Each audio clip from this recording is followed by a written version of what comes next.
listening to another great episode of We Speak Dispatch, sponsored by our friends at Watson. On and here comes pride in the backstretch. Heartaches going to the inside. My tears are holding back there. I'm trying not to fall. My heart's out of the running. True love scratch for another sake. The race is on and it looks like heartaches, and the winner loses all. I think here we go. Welcome back, everybody, to another episode of We Speak Dispatch. Coming up soon, the first weekend in May, it is the Kentucky Derby. Yeah. So we wanted to get ready for you, and in this episode, we have Jill joining us. Jill, how you doing? I'm doing well. We've got Leslie joining us. Leslie, how you doing? Excellent. Looking forward to this. Mr. Doug, how are you doing? Phenomenal. Phenomenal. So we wanted to take a few horses and relate them to dispatch practices and see which horse you would take at your agency. So it's going to be a stretch here, but hopefully our costumes keep you entertained. And the first question is, if you could only pick one thing to remain working during a power outage, would you take the CAD horse, the radio horse, or the phone horse? I would take the phone horse. The phone horse. Why? Yeah. Because you can get phone calls in, and then you can get somebody who goes out to the streets and delivers them, or has people come into the center to get the calls to take them back to where they need to be. Yeah, absolutely. I would think. I take the Yeah, I radio. was thinking radio. Yeah, because the phone calls will be answered by somebody else, so we got a forward system on our phone, so they get answered by somebody else. Well, But that wasn't the the radio question. system might get. No, hey, you know what? I'm interpreting the questions as I want to. Because I can give the radio calls to the officers in the field and they can all respond back and all that stuff. We can do all that communication. But the phones can be answered by another comm center located miles and miles away. So there you go. Leslie, what were you going to pick? I was going to pick the radio as well because all of the things that Doug said, and just to maintain that line of communication with the field responders. So, you know, if they're coming across things that have happened because of the outage or things like that, we can at least provide that response continuity. What about you, Joe? Yeah, I was going to go with Jill's answer originally, not thinking of the forwarded stuff. And also we could communicate with the responders in the field by phone. Yep. Yes. So I was going to take the phone originally. And also our center had the backup portable radios. So if our council radios went down, we would just go over and grab a portable off the wall. And so hopefully it was just the council radios that were down. So I was going to talk about, we still had radio communication. I was going to go grab a different piece of technology and have our phones. So I was going to use phones and stretch it into also having radio. So I was going to have a combo horse. I have a question for those who, because none of us chose CAD, although we all think, oh my God, when CAD goes out, it's the most horrible thing ever. Yes. But curious for those of, because we all worked in a comm center, were you trained on during your training process what you did when CAD was down? And was that something that, you know, like it's a perishable skill? If you learned it when you know, 20 years ago when you first started and CAD never went down. So just curious, what does that system down emergency look like? Because we just had one recently where 911 was down. So great topic. And How are do you talking about the one that how do you plan affected for like that? 4 states? The big Mhm. 911 that shut down 4 states? It's like, that's a lot Yep. out there. And we had to practice CAD going down because when I started, we had DOS. We didn't have a good CAD. So we had DOS, and the DOS, you know, once it got a little overwhelmed, it would go off. And, you know, if you Right. typed too much, it would kind of go off. So you'd have to go back to cards. Yeah. So we got very good at that, you know. I don't know how many people do that nowadays. Yeah, one of the ways we practiced, and I still like this, it was a medium-sized agency, so we weren't real large. It was a 2-seat PSAP. When I say medium, that's medium for Iowa. And one of the ways that we practiced CAD down is I just had them turn off their monitors. And so if we got overwhelmingly busy, all they had to do to get caught up was turn on their monitors and start entering information. Yeah. But without their monitors, they couldn't see it, and it was really protecting us. And we did that once every about 6 months on different shifts. And we did it for only 30 minutes to 2 hours just to make sure we got some practice at doing that. But we could easily get caught up if the stuff were to hit the fan, or however you want to say that. If it became a real emergency, our training didn't impact or jeopardize citizen or responder safety. So I really liked doing it that way. Well, I mean, keeping with Yeah. the horse theme though, I mean, if the CAD goes down, I mean, we're not gonna be able to make glue out of it. Ba-dum-bum. So, Wow, that was a stretch. That was a What stretch. about you, Jill? What did you do? How did you train for system down? We practice cards every now and again, but mostly we went on Mhm. cards when something went wrong. I don't ever recall like practicing, but I mean, it's been a minute, but I do know that we use cards we use cards probably, I don't know, maybe 6-7 times in my course of the time there, but Yeah. I liked using the cards because sometimes it just made it easier. Like Right. you're getting the basic information and you're not, for me, it worked like sometimes going back to basics is easier than newfound technology. So Good. when Yeah. you have to go back to basics, you have to remember your map skills. You have to remember all these things that you're relying on with the actual computer. So Right. many people didn't like it, but I enjoyed going back to the basics for however long it took. Yeah. Cards, Yeah. I mean, everybody made it through the night. So That's right. Yeah. I know We're there's a gonna- couple agencies that I've heard of, just have used like, and especially post-COVID, you know, now on Zoom meetings, or, you know, whatever the platform is, there's that whiteboard option. So Yeah. like Google Suite and some of those things where you can share documents in real life, live version.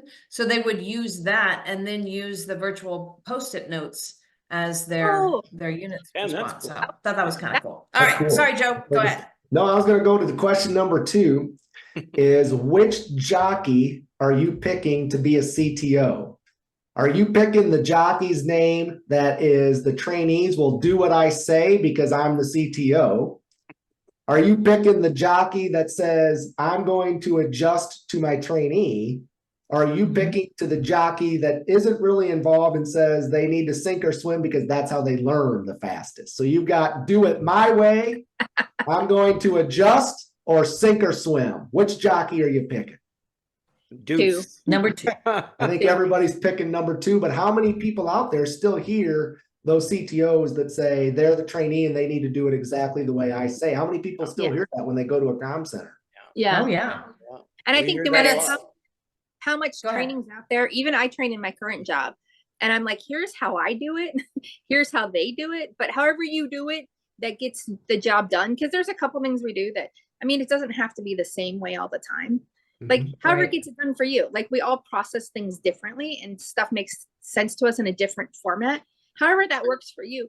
At the end of the day, as long as you're following policy and procedure, does it really matter if they do A, B first versus B and A? Right. Agreed. And I think though that especially if you are a trainer, that while you are obviously going to have your style, like I was command line driven, I didn't want to touch the mouse at all, but I had to know enough to know that what could be done by using the mouse. So, hey, this is the way I do it. And if they did it a different way because they came to me from a different trainer, at least I knew, okay, they've got the general idea, you know, to Jill's point, as long as they get to the end result and they're not violating policies or procedures and they're doing it correctly, then yeah. Do it. Absolutely. And now which horse, when they say down the stretch they come, are you taking? Are you going to take the Nina horse, the NFPA horse, or the IAED horse? And how are you measuring your dispatcher's performance? And so what I mean by that is Nina has a standard that 90% of calls need to be met, and all of these are good standards. I just want to know which one you pick is the most important. That's all. 90% of all calls are answered in 10 seconds or less, and they've now changed it to within the busiest hour. NFPA has 95 and 99%. I believe it's in 15 or 40 seconds. And then IAED has some call processing stuff where they allow echo determinant levels to now be dispatched out of case entry. Which one is the most important to measure your 911 center against? You know, I think a lot of it, I hear about these, you know, these are the requirements and all that kind of stuff, but I don't think a lot of times they take into account centers that are running really short or centers that are really super busy. I mean, you know, that can impact times. I mean, I worked in LA, and LA, you were never out of like the red zone where it was just constant ringing and all that stuff. So, I mean, I think sometimes that's a little unrealistic to say they need to be answered in this much time, because if you're just pounding through calls, or you're just the opposite. You're by yourself and you're trying to do these things. It's kind of like unrealistic goals. And I consider those goals. I consider those as a goal to get to. You're not going to make it every single time. And there shouldn't be a slam if you don't, because there's other extenuating circumstances out there. So, Yeah.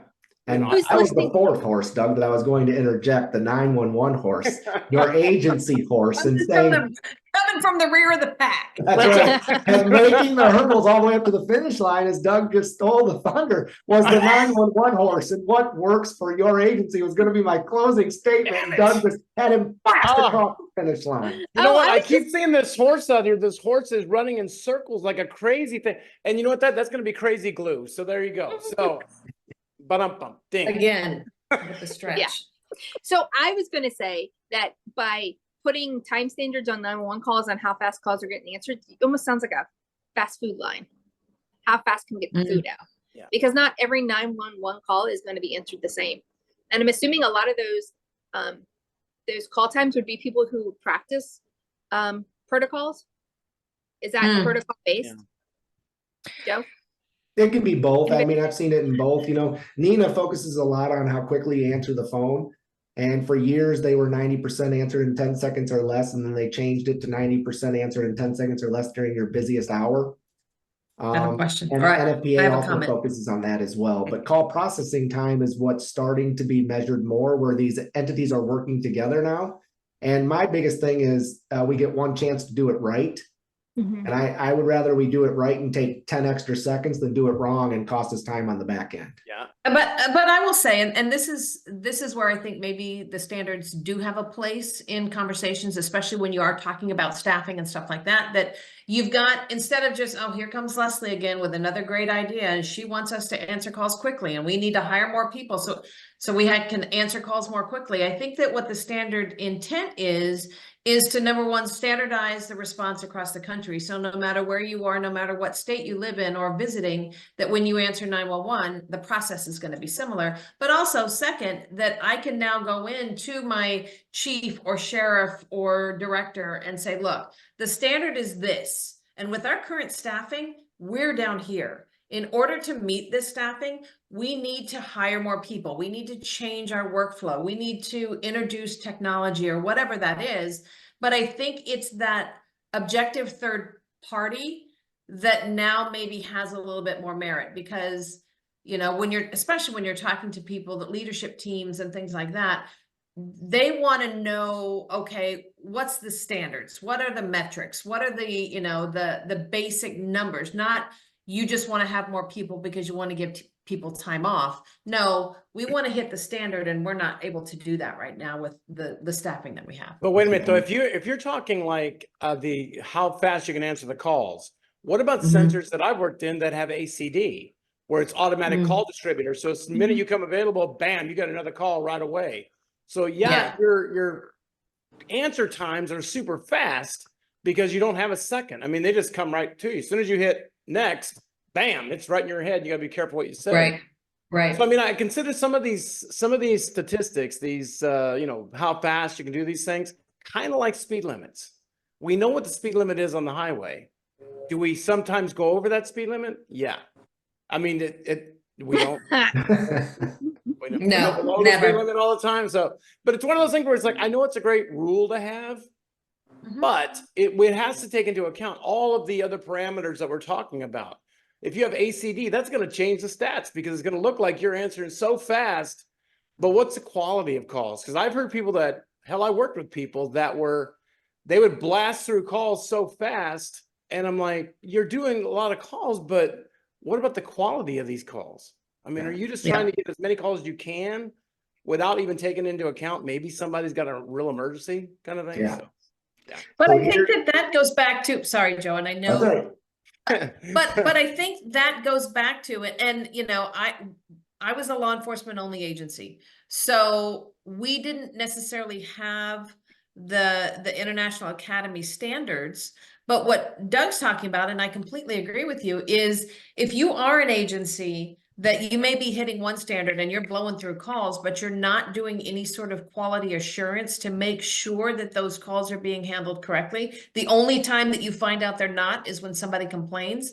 then that's another issue that needs to be addressed. And so it's a give and take. They work well together. They're running down the lane simultaneously.